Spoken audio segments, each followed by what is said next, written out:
지구상에서 가장 가혹한 환경을 상상해 보십시오.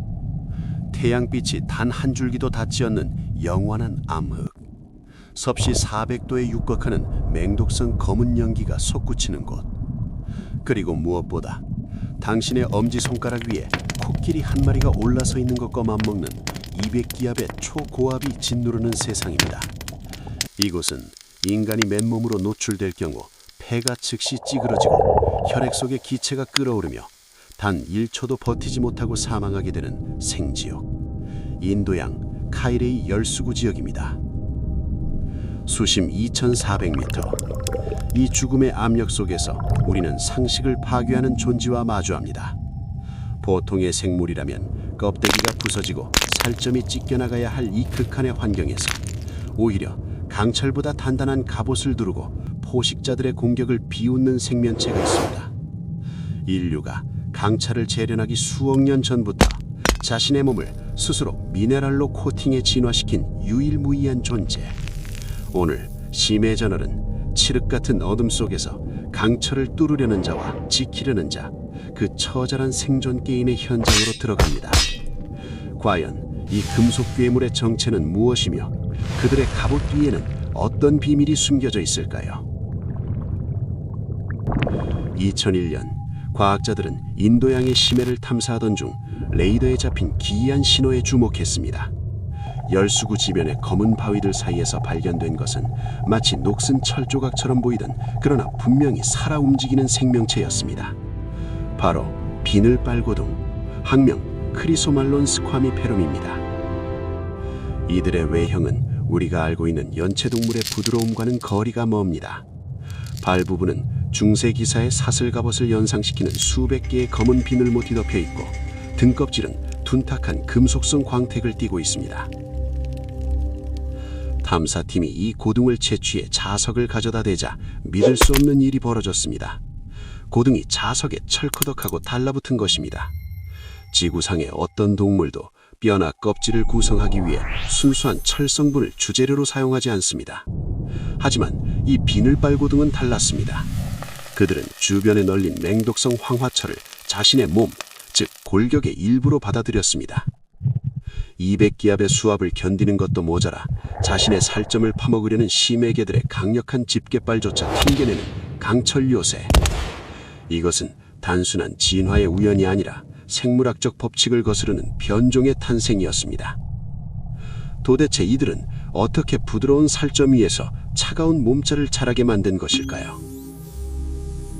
이 불가사의한 아이언 스네일의 비밀을 풀기 위해 정밀 탄층 촬영을 진행한 결과 그들의 껍데기는 단순한 철덩어리가 아니었습니다. 그것은 현대 공학 기술로도 흉내내기 힘든 완벽한 3중 복합 장갑 구조를 하고 있었습니다. 첫 번째, 가장 외곽층은 황화철의 일종인 그레이자이트로 이루어져 있습니다. 이 자성을 띠는 철 성분은 물리적 충격을 1차적으로 방어하고 껍질에 금이 가는 것을 막아줍니다. 두 번째 중간층은 부드러운 유기물층입니다. 이것은 외부에서 가해지는 충격 에너지를 흡수하고 분산시키는 완충작용을 합니다. 마지막 가장 안쪽 층은 우리가 흔히 아는 조개 껍질 성분인 탄산칼슘으로 이루어져 있어 내부 장기를 보호합니다. 이 3중 구조는 서로 다른 물성의 재료가 결합하여 단일 소재보다 훨씬 뛰어난 강도를 만들어냅니다. 그렇다면 이 엄청난 양의 철분은 어디서 오는 것일까요? 해답은 그들의 소화기관 내부에 공생하는 거대한 박테리아 군집에 있었습니다. 열수구에서 뿜어져 나오는 유독성 황화수소는 일반 생물에게는 치명적이지만 이 박테리아들에게는 훌륭한 에너지원입니다. 박테리아는 황을 분해하여 도군에게 영양분을 제공하고 그 과정에서 부생물로 생성된 황화철이 고둥의 껍질과 비늘로 이동하여 결정화되는 것입니다. 즉, 비늘빨고둥은 먹이를 사냥하기 위해 움직일 필요가 없는 그 자체로 하나의 걸어다니는 화학공장이자 요새인 셈입니다. 이들이 두른 강찹은 단순히 방어용만이 아닙니다. 열수구의 뜨거운 열기를 외부로 방출하는 라디에이터 역할까지 수행하며 400도의 열기와 2도의 차가운 바닷물이 교차하는 지점에서의 생존을 가능하게 합니다. 그러나 진정으로 놀라운 반전은 이 생명체가 우리 인류에게 던지는 메시지에 있습니다. MIT를 비롯한 첨단 재료 공학자들은 비늘빨고둥의 껍질 구조에 주목했습니다. 기존의 방탄조끼나 헬멧은 충격을 막는 데 집중하다가 깨지거나 변형되기 쉽습니다.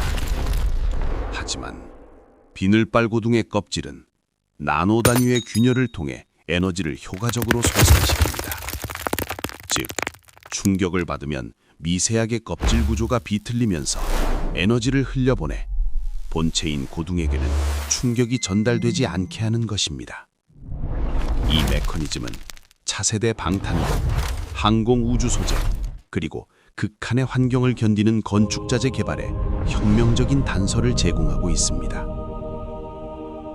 하지만 이 완벽해 보이는 금속 생명체에게도 치명적인 약점이 발견되었습니다. 바로 해양 산성화입니다. 역설적이게도 그들의 철간 갑옷을 지탱하는 가장 안쪽 층은 산성에 취약한 탄산칼슘입니다. 인류가 배출한 이산화탄소로 인해 바다가 산성으로 변해가면서 그들의 껍질 내부가 서서히 녹아내릴 위험에 처해 있습니다. 겉은 철강이지만 그 기반은 너무나도 쉽게 무너질 수 있는 셈입니다. 더욱이 그들이 서식하는 열수구 지역은 희토리와 금속 자원이 풍부하여 심해 채굴의 표적이 되고 있습니다. 인간은 그들의 껍질에서 힌트를 얻어 더 강력한 기계를 만들려 하지만 그 기계들이 바다 밑바닥을 긁어내는 순간 수억 년을 버텨온 이 진화의 걸작은 멸종될지도 모릅니다. 국제자연보전연합은 이미 비늘빨고둥을 심해 생물 최초로 멸종 위기종으로 지정했습니다. 수압 200배의 지옥, 그 어둠 속에서 생사를 파먹으려는 포식자들에 맞서 스스로를 철강으로 무장한 비늘빨고둥. 그들은 생명이란 무엇인가에 대한 근본적인 질문을 던집니다. 생명은 주어진 환경에 굴복하지 않고 심지어 독극물과 금속조차 자신의 일부로 만들어내는 경이로운 적응력을 가지고 있습니다. 하지만 그 단단한 철갑조차 인간이 초래한 화학적 변화 앞에서는 속수무책일 수 있습니다. 우리는 이 작은 고둥에게서 미래의 기술을 훔쳐보고 있지만 정작 그들이 살아갈 터전은 지켜주지 못하고 있는 것은 아닐까요? 심해의 어둠 속 붉게 빛나는 그들의 철갑은 인류의 기술적 진보에 대한 청사진일 수도, 혹은 우리의 탐욕이 파괴해버릴 자연의 마지막 경고일 수도 있습니다. 철강을 뚫고 살아남은 괴물, 그러나 변화하는 바다의 화학식 앞에서는 한없이 여린 존재. 비늘빨고둥의 운명은 이제 심해의 자연적 선택이 아닌 지상에 사는 우리들의 선택에 달려 있습니다.